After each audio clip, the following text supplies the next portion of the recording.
자, 오늘 본 말씀 계속해서 갈릴리 전도 사역과 갈릴리 치료 사역을 소개하고 있습니다. 자, 오늘 본문에는 예수님께서 이 시몬 베드로의 집에, 오늘 본문을 가서 자세히 읽어보면은 중한 열병에 붙들린지라 이런 표현을 하고 있어요. 그냥 중한 열병에 걸렸다 이렇게 표현하지 않고 중한 열병에 붙들려 있다 이런 표현하고 있습니다. 이 붙들린지라 이 말은 원어적으로 깊이 보면 어떤 의미가 있는가 하면 이 질병이 그냥 일회성이 아니라 지금까지 꾸준히 지금 붙들려 있는 이 상태를 말하고 있습니다. 다시 말해 이 열병이 만성적인 이런 상태를 볼 수가 있어요. 그리고 여기 보면 중한 열병이다. 이 중한 열병의 특징이 뭔가 하면은 이 열이 많이 나고 그리고 사람을 탈진시키고, 그리고 특별히 열이 많아 중한 열병은 이런 위기 상황입니다. 이런 어떤 베드로의 장모가 이런 중한 열병 오랫동안 병을 앓으면서 굉장히 예수님 왔을 이 당시는 굉장히 그 병이 심화되었던 이런 상태에 있습니다. 자, 이렇게 있을 때 오늘 본문에 보면은 그 병에 대해서 가만히 있었던 것이 아니라 오늘 본문에 보면 주위에 있는 사람들이 사람이 저를 위하여 예수께 구하니 이렇게 말하고 있어요. 그냥 가만히 있었던 것이 아니라 오늘 쭉 보면 뒤에도 보면 어떤 표현이 있는가 하면 사람들이 데려오매 이런 또 표현하고 있습니다. 둘 중에 하나입니다. 예수님께 치료함 받은 사람들의 특징을 보면은 예수님께 구하든지 아니면은 예수님께 데려오든지 이런 사람들이 치료받지, 그러지 않고 전혀 데려오지도 않고 구하지도 않고 이런 사람들에게 치료가 일어나지는 않았어요. 그 둘 중에 하나가 이 보면은 데려왔다든지 구했다 이면 구했다는 말은 중보했다는 말이고 데려왔다는 말은 믿음으로 예수님 앞에 섰다는 말이거든요. 이 시대 여러분 보십시다. 이 베드로의 장모는 중한 열병에서 치료안 받고 뒤에 보면 각색 병성자들도 다 예수님 앞에 온 자들은 치료받았습니다. 저와 여러분은 어떻습니까? 우리가 둘 중에 하나를 해야 돼요. 중보를 하든지 예수님 앞에 서야 된다는 사실입니다. 중보한다는 것과 예수님 앞에 선다는 것은 이 설 수 있는 사람은 어떤 사람이 있는가 하면 믿음을 가진 사람만이 설 수 있어요. 결국에 치료되어지는 사람들은, 병에서 노인받은 사람들은 믿음을 가지고 예수 앞에 나온 사람들 아니면 중보한 사람들만이 치유되어질 수 있다는 사실. 저와 여러분 어떤 병에 걸렸습니까? 여기서 보면 성경에서 보면 예수님께서 고쳐준 병은 주로 이 뭡니까? 육신의 병이었습니다만은 육신의 병만 치유된 게 아닙니다. 육신의 병을 치료함 받은 사람들이 예수 그리스도를 만나고 그리고 그들의 죄사함까지 같이 얻으면서 결국에는 그들의 영혼의 병까지 치유된 사실을 볼 수가 있습니다. 지금 이 시대 땅에 살아가는 사람 한 사람 한 사람 예수님 당시에만 이런 병자들이 많았던 게 아니에요. 이 시대 사는 모든 사람들이 죄로 말미암아 한 명 한 명을 뜯어보면 전부 병자라는 사실을 볼 수가 있습니다. 저와 여러분 어떤 문제가 있습니까? 어떻게 보면은 육신의 병뿐만 아니라 우리의 마음의 병 아니면 우리가 생활에 매여가지고 생활에 문제 있는 병들, 우리가 때로는 근심에 매이고 근심도 결국에 보면은 이 마음의 병이거든요. 우리 마음에 온 두려움도 마음의 병입니다. 갖가지 있을 때 그것을 그냥 쥐고만 있지 마시고 오늘 중보하든지 주님 앞에 나오시기를 주님에 부탁드립니다. 그렇게 될 때 보십시오. 오늘 예수님께서 이 베드로 장모를 보니까 치료했어요. 중한 열병에 분자 사람들이 저를 위하여 예수께 구하니 예수께서 가까이 있어서 열병을 꾸짖으신데 병이 떠나고 여자가 곧 일어나 저에게 수종드리라. 예수님께서 꾸짖었다. 어떻게 이 열병을 의인화해가지고 예수님께서 그거에 대해서 말씀으로 꾸짖었다. 이 말은 말씀으로 명령하니까 이 병도 예수님 앞에 순종되어지고 굴복되어지는 이 모습을 보게 됩니다. 귀신들도 떨고 나가고 심지어는 또 어떤가 하면 나중에 가면은 뭡니까? 이 파도도 이 풍랑도 예수님께서 꾸짖으니까 풍랑조차도 그 앞에서 잠잠하고 굴복되어지는 모습을 보게 됩니다. 모든 것이 보이는 세계든 보이지 않는 세계든 아니면 영적인 존재든 사람이든 그것 무엇이든 간에 예수님의 말씀 앞에 굴복되어지는 이 모습 속에서 무엇을 보여주는가 하면 예수님이 메시아 되심을 보여주고 있어요. 여러분 창세기로 돌아가서 다시 한 번 더 보게 되면 예수님께서 하나님께서 말씀하시니까 모든 이것이 굴복합니다. 모든 것이 이루어집니다. 빛이 있으라 하니까 빛이 있고, 어떤가 하면은 뭐 물과 하늘에 있는 물과 땅에 있는 물이 나뉘라 하니까 나뉘어지는 이 역사가 있었어요. 모든 자연계든 모든 것이 말씀 앞에 굴복되어지는, 하나님 외에는 그 무엇도 이 말씀으로 어떤 것을 움직인 적이 없습니다. 이렇게 됐잖아요. 그래서 오늘 이 열병을 예수님께서 꾸지점으로 말하면 열병이 오늘 나았다는 말은 예수님께서 메시아 되심을 증거하고 있다는 사실입니다. 그래서 모든 치료사역 속에서 우리가 발견해야 돼. 왜 예수님께서 이 땅에서 이런 많은 치료사역을 하셨냐면 바로 메시아 됨을 보여주게, 증거하기 위해서. 그리고 두 번째는 뭔가 하면 오늘 본문에 보면 우리를 불쌍히 여기시는, 베드로 장모같이 가지고 있던 이 질병에 대해서 이것을 치료함으로 말미암아 모든 약한 부분들, 우리의 아픈 부분들을 긍휼히 여기시면서 그 모든 것을 예수님께서 짊어지는 대속사역임을 보여주고 있습니다. 모든 것을 짊어지고 십자가 짐으로 말미암아 그것을 해결하는, 이것을 보여주고 있어요. 그리고 오늘 본문에 보면 이 베드로 장모를 치료하는 이 과정에서 오늘 꾸짖으시니, 열병을 꾸짖으시니 병이 떠나고 여자가 곧 일어나 저희에게 수종드니라, 이렇게 말하고 있어요. 제가 아까 이야기했습니다. 이 누가는 의원입니다. 의원의 눈으로 아주 이거 상세히 보는 거예요. 여러분, 이 열병이란 것은 사람을 탈진시키고 굉장히 사람의 몸을 약하게 만든 겁니다. 만약에 이것이 자연적으로 치유됐다든지 약으로 치유된다면 이런 현상이 일어날 수가 없어요. 즉각적으로 이 여인이 일어나 저에게 수종될 수 있는 이런 상황이 아닙니다. 그럼에도 불구하고 오늘 예수님의 능력으로 치료되어지고 나니까 이 어떤 회복되어지는 시간이 필요 없이 바로 어떻게 보면은 그 몸이 정상으로 돌아오게 되고 깨끗하게 치유되어서 예수님께 수종되는 이 모습을 볼 수 있습니다. 자, 이것이, 이 말은 다른 말로 표현하면 이 누가가 강조하고자 했던 것은 이것이 하나님의 능력으로 치유되어졌다는 사실을 강조하고자 이 여인이 일어나서 바로 수종된 이 모습을 이야기하고 있다는 사실입니다. 자, 그리고 보십시오. 40절에 보면은 해질적에 각색병으로 앓는 자 있는 사람들이 다 병인을 데리고 나오매 예수께서 일일이 그 위에 손을 얹으사 고치니. 지금 오늘 이 날은 안식일입니다. 안식일. 그런데 보니까 안식일 날 회당에서 귀신 들린 자 쫓아내고, 그리고 거기서 말씀을 전하고, 그리고 나서는 베드로 집에 와서 장모를 고치고, 또 그리고 이 여인이 수종되니까 거기서 또 음식을 먹고, 해가 질 때 저녁이 되니까 사람들이 많이 몰려왔어요. 자, 이 사람들이 왜 이렇게 저녁에 몰려왔는가, 해질 적에 몰려왔는가? 유대인들의 관습은 안식일은 어떤가 하면 움직이지 않았습니다. 1km 이상을 걷지를 않고 일을 하지 않았어요. 그러니까 지금 해가 질 때까지 기다린 겁니다. 해가 지니까 유대의 하루는 어떻게 시작하는가 하면 해질 적부터 시작해서 다음 해질 적까지, 그게 하루가 시작되거든요. 하루거든요. 우리는 지금 아침부터 저녁까지지만은 유대의 이 계산 방법은 저녁부터 시작해서 저녁까지예요. 그리고 저녁부터 하루가 시작됩니다. 그러니까 오늘 해질 적에 이 말은 안식일이 이제 지나가고 새로운 날이 시작된 걸 말합니다. 그러니까 이 사람들이 안식일 날 집에 있다가 기다렸다가 딱 안식일 이제 해가 질 때 되니까, 안식일이 끝나니까 이 사람들이 갑자기 몰려오는 게, 한두 명이 몰려오는 것이 아니라 가버나움에 예수님의 소문을 들은 사람들이 한꺼번에 각색 병을 앓는 이 사람들이 다 몰려오는 이 모습을 보게 됩니다. 오늘 보니까 많은 사람들이 몰려온 것 같아요. 그런데 오늘 보니까 예수님의 모습을 보니까 40절 하반절에 보면 예수께서 일일이 그 위에 손을 얹으사 고치시니.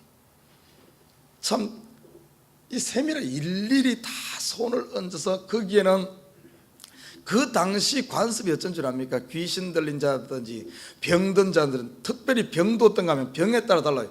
문둥병이라든지 아니면 유혈병, 피를 흘리는, 피가 유출되는 이런 병이라든지 어떤 이런 병에 대해서는 다른 사람들은 근처도 가지 않았습니다. 왜냐하면 부정하게 되기 때문에. 그 사람들을 만짐으로 말미암아 자기도 부정하게 되죠. 그래서 사람들은 병자라든지 이런 사람들을 오면은 그 근처도 못 오게 하고, 또 그리고 유대인의 이 관습 속에 어떤 사고방식이 있는가 하면은 누군가 병에 걸리면은 그걸 이상하게 봅니다. 안 좋게 봐요. 어떤가 하면은 저 사람이 죄를 지어서 저렇게 병에 걸렸다, 아니면은 저 부모가 죄를 지어서 그랬다, 이런 사고방식을 가지고 있었어. 그래서 제자들이 예수님하고 같이 다니면서 소경이 왔을 때 예수님 묻잖아요. 저 소경이 왜 저렇게 소경으로 태어났습니까? 자기의 죄입니까? 아니면 부모의 죄입니까? 이런 소리를 하는 거예요. 그래서 사람들이 병자 오면은 그저 피하려고만 하고 근처도 안 하려고 하는데, 오늘 예수님의 모습을 보면은 정반대입니다. 예수님께서 일일이 그 위에 손을 얹어 그들을 터치하면서, 아무도 만지지 않는데 예수님은 가서 그들을 아마 이 사건만으로도 어떻게 보면은 그 환자들이 엄청난 위로를 받았을 겁니다. 모두가 자기를 피해가는데 어떤가 하면은 예수님은 와서 만져주는, 터치하는, 그러면서 손을 얹어서 일일이 기도하고 고쳐주시는 이 모습 속에서 예수님의 어떤 이 긍휼하심, 이것을 볼 수가 있어요. 오늘 이들이 이렇게 치유받을 수 있었던 것은 이들이 예수님 앞에 나왔기 때문에 그래요. 이 나온다는 아까 말했듯이 믿음입니다. 믿음. 저와 여러분, 이 새벽에 주님 앞에 나왔습니다. 우리가 몸만 나온 것이 아니라 우리의 마음이 예수님 앞에 서시길 주님을 부탁드립니다. 이 마음을 열어야 돼. 이 마음을 열고 1대1로 만나 예수 앞에 서기만 하면은, 몸만 온다고 되는 게 아니에요. 그 당시 예수님 앞에 나온 사람들이 이 사람들만 나왔겠어. 나중에 보면은 바리새인들, 서기관들, 제사장들, 이 사람들도 예수 앞에 섰지만은 정작 치료받아야 될 그 사람들은 치료받지 못했습니다. 바리새인들, 서기관, 제사장들 뭐가 치료받아야 되겠습니까? 그 사람들 마음속은 완악해 있고, 그 마음속은 병들어 있고, 더러운 곳으로 가득 차 있고, 이 사람들이 정작 치료받아야 되는데, 이 사람들은 몸은 예수님 앞에 와 있을지 몰라도 그 마음을 닫고 있었기 때문에 치료받지 못하고 들어갔어요. 우리가 이 시간 항상 주님 앞에 나올 때마다 우리가 우리의 마음을 열어야 됩니다. 우리의 마음을 주님 앞에 열고, 우리가 왜 주님 앞에 마음을 못 여는 줄 알아요? 이 죄가 가로막고 있기 때문에. 그래서 항상 회개하면서 주님 앞에 우리 마음을 쏟아놓으면서, 불쌍히 우리 스스로 회개가 때로는 잘 안 될 때가 있어요. 그럴 때는 주님의 힘을 구하면서 주님 도와달라고 주님께 간구할 때마다 우리 마음이 열려지고 주님 앞에 설 수 있는 줄 믿습니다. 주님 앞에 서기만 하면 보십시오, 오늘 예수님께서 일일이 그 위에 손을 얹어 여기서 말하는 치료뿐만 아니라 우리의 마음을 위로하고 우리의 마음을 긍휼히 여기고 우리의 눈에서 눈물을 씻어주는 줄 믿습니다.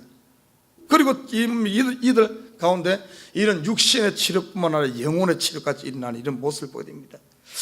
그리고 쭉 보면 41절, 여러 사람에게서 귀신이 나가며 소리 질러 가로되 당신은 하나님의 아들입니다. 저쪽에 좀 귀신 들렸던 사람들 그 위에서 우리가 안식일 날 고쳤던 이 내용하고 똑같이 또 소개되고 있어요. 자, 그리고 42절에 보면 날이 밝음에, 또 하룻밤이 지났습니다. 다 고치고 또 하루가 지나서 42절은 또 다른 날이에요. 날이 밝음에 예수께서 나오사 한적한 곳에 가시니, 여기 보면은 이거와 똑같은 평행 구절이 뭔가 하면 마가복음 1장 35절에 똑같은 평행 구절이 나옵니다. 자, 여기서는 뭐라 그랬는가 하면 마가복음에서는 한적한 곳에 가서 기도하시니 이렇게 말하고 있어요. 그래서 지금 오늘 여기 보면 날이 밝으면 예수께서 나와서 한적한 곳에 가셨다는 것은 기도하러 간 겁니다. 기도하러. 어제까지 그렇게 저녁까지 병자들을 고치고 일을 하시고, 또 아침에 어떤 가면 새벽 미명에 일어나셔서 또 조용한 곳에 가서 기도하시는 예수님. 참, 예수님도 우리와 똑같이 여기 새벽에 나온 사람들처럼 예수님도 새벽을 깨웠어요. 새벽에 기도하는 분이셨습니다. 저도 요즘에 참 새벽이 참 그리워져요. 다른 때보다 요즘에 기도가 잘 돼요. 기도문이 열렸어. 그런데 기도문이 열려서 제가 오후에, 어제도 교회 와서 오후에 기도하려고 그러니까 안 됩니다. 또 그게 오후에 기도하려니까 졸음이 와. 그냥 몸이 피곤하고. 이 참 새벽에 기도하는 것이 가장 잘 되는 것 같아요. 예수님도 그것을 아신 것 같아요. 초대교회 성도들도 새벽을 깨웠습니다. 새벽에 기도를 했어요. 이 새벽에 어떻게 보면은 참 습관들이 힘들어서 그러지, 습관이 이것이 되고 나면은 우리가 새벽에 제일 정신이 맑습니다. 그 습관이 안 되다 보니까, 피곤하다 보니까 저녁에 막 늦게 자고 이러다 보면 습관 안 되면 막 새벽에 일어나면은 잠 오고 이게 힘든데, 우리가 정상적인 습관을 가지고 나면은 우리 일하는 것도 똑같아요. 회사에 가서 일한다든지 일을 할 때도 아침, 오전 몇 시간이 가장 어떻게 보면은 중요합니다. 가장 일을 많이 할 수 있어요. 오후가 되면 어떻습니까? 일하면서 이 의욕도 떨어지고 커피 마시면서 그냥 이렇게 막 시간 때우다시피 이렇게 가지 않습니까? 아침 몇 시간 출근해서 몇 시간이 결국에는 하루 전체 시간보다 더 중요한 거예요. 그처럼 이 새벽 미명에 예수님께서 기도했다. 우리가 저녁 시간 다른 오후 시간에 3시간 기도하는 것보다 새벽 1시간이 훨씬 더 깊은 기도를 할 수 있다는 겁니다. 그만큼 우리가 때묻지 않고 깨끗한 심령으로 하루를 의지하면서 우리 마음을 온전히 주님께 맡길 수 있기 때문에 차라리 오후 2시간 3시간 기도할 뿐 다른 시간 할 뿐은 새벽 1시간이 훨씬 더 낫습니다. 그래서 예수님은 그걸 아신 거예요. 그래서 날이 밝으면 한적한 곳에 가서 기도하시니, 참 기도하고 있으니까 또 이 무리들이 찾아와서 기도할 시간도 안 줘. 그래도 우리는 감사해. 누가 뭐 데리러 오지 않잖아요. 그래도 새벽 기도 그래도 하고 딱 할 수 있을 만큼 하잖아요. 아무튼 기도하고 하니까 오늘 본문에 보면 한적한 곳에 가시니 무리가 찾다가 만나서 자기들에게서 떠나지 못하게 만류하려 하시매. 이 사람들이 어젯밤에 보니까 막 병이 났고 막 기적이 일어났고 이러니까 이 사람들이 예수님을 못 가게 딱 붙잡는 거예요. 예수님 가지 마십시오. 우리와 함께 합시다. 당신 있으면 우리 병 다 낫고, 당신 있으면 우리 부자 되고, 당신 있으면 우리 모든 것 다 해결되겠습니다. 못 가게 예수님을 막는 거예요. 그러나 보십시오. 오늘 본문에 보면 43절 예수께서 이르시되 내가 다른 동네에서도 하나님의 나라 복음을 전하여야 하리니 나는 이 일로 보내심을 입었노라 하시고 갈릴리 여러 회당에서 전도하시더라. 이 사람들이 붙잡는데 예수님께서 거기에 매이지 않고 자기의 길을 호련히 가서 끝까지 복음 전도 사역과 구원 사역, 치료 사역을 한 사실을 보게 됩니다. 예수님 매이지 않았다는 사실. 저는 이 매이지 않았다는데 참 큰 의미를 둡니다. 왜냐하면 보십시오. 예수님께서 가는 곳마다 기적이 일으켰을 때 좋은 일이 나서 사람들이 못 가게 잡았습니다. 심지어는 어떤 데는 이렇게 말합니다. 예수님 붙잡고 예수님 제발 가지 마십시오. 우리의 왕이 되어 주십시오. 만약에 예수님이 거기에 매여가지고 그들의 왕노릇 하고 있었다면 어떻게 하나님께서 예수님께 주신 이 미션, 이것을 감당할 수 있었겠다. 어떻게 십자가 지고 저와 여러분이 구원 얻는 이 구원 사역을 이룰 수 있었겠습니까? 저와 여러분 똑같아요. 우리가 뭐 한 가지 일이 일어났을 때 예수님의 본을 받아야 됩니다. 우리가 어디 매이면 안 돼요. 매이면 안 돼. 이 시대 많은 사람들이 매여 있어요. 교회를 세우고 하나님이 이르러 교회를 세워서 교회가 성장하고 나면 거기에 매여버립니다. 거기에 매여가지고 그곳에서 내가 터줏대감 노릇하려고 거기서 왕노릇 하다 보니까 어떤가 하면 망에 묵는 거예요. 예수님 병 고쳤다고 해서 기적행했다고 해서 거기에서 왕노릇하고 있으면 어떻게 하나님의 일을 하겠습니까? 오늘 거기에 예수님 매이지 않았어요. 여러분 지금 복을 받았습니까? 여러분 어떤 하나의 일을 완수했습니까? 잘된 것이 있습니까? 기적이 일어났습니까? 여러분 그거에 매이지 마십시오. 그거는 거쳐가는 거예요. 하나님께 영광 돌리고 하나님의 영광을 드러내기 위한 하나의 그걸로 끝나는 겁니다. 거기에 매여버리면 안 돼요. 우리가 어떤 신앙은 매이는 게 아닙니다. 신앙은 자유해야 돼요. 그래야만 우리에게 주신 길을, 하나님께 주신 미션을 완수할 수 있다는 사실입니다. 우리 영혼이 매이면 안 돼요. 자유로워야 됩니다. 이 결국에는 매인다는 것은 이 사람들이 예수님 왜 붙잡으려고 그랬겠어요? 욕심 아니겠습니까? 욕심. 자기들 속에 뭔가 하나 되면 자기 걸로 취하려고 하는, 자기 속에 탐욕, 자기 걸로 만들려고 하는 이 욕심 때문에 그래요. 이거에 매이다 보면 결국에 우리가 자꾸 욕심에 매이다 보니까 결국에 보면은 사단이 틈타게 되고 하나님의 사명 다 잃어버리고 그냥 어떻게 보면 좋은 일 해놓고 망쳐먹는 거예요. 좋은 일 해놓고. 오늘 예수님 보십시오. 그들이 잡으려고 했지만은 예수님은 잡히는 분이 아니에요. 하나님께 붙들린 분인 줄 믿습니다. 하나님께 붙들리기 때문에 하나님의 일을 하러 가는 거예요. 저와 여러분은 어떻습니까? 우리도 똑같아요. 저와 여러분도 하나님께 붙들린 사람인 줄 믿습니다. 사람 것에 매이지 말아요. 세상 일은 잠시 잠깐 있다 없어질 돈에 매이지 말고 명예에 매이지 말고 누가 왕노릇하고 누가 목사님 거기에 매이버리면 안 돼. 그러다 보니까 막 자기의 사명을 잃어버리는 거예요. 예수님은 자기의 사명을 잃지 않고 어떻게 이르시는 나는 다른 동네에 가서도, 왜냐하면 지금 이 동네에서 기적이 일어났기 때문에 사람들이 예수님을 막 그렇게 하려고 했어요. 그러나 예수님께서는 그걸 두고 자기의 삶을 외로이 또 어떻게 보면은 전도사에 가서 또 복음을 전하는, 결국에 나중에 가서는 십자가에 홀로 아무도 따라오지 않잖아요. 그렇지만은 그 길을 가는 거예요. 이게 바로 사명자입니다. 사명자. 이 시대 우리 성도들이 걸어야 할 길이 바로 예수님이 걸었던 이 길 아닙니까? 여러분, 끝까지 어린아이와 같이 순수한 마음으로 배우는 제자의 마음으로 끝까지 우리의 길을 걸어갈 수 있는, 멈추지 않는 저와 여러분 신앙 되시길 주님의 이름으로 부탁드립니다. 오늘 하루도 주님 앞에 섰어요. 우리의 마음을 열고, 여러분 우리의 마음도 치유받고 육신도 치료받고 혹시 영혼의 죄로 말면 때 묻은 것 있으면 치료받아서 우리 예수님의 길을 묵묵히 따라가는 저와 여러분 되시길 주님을 부탁드립니다.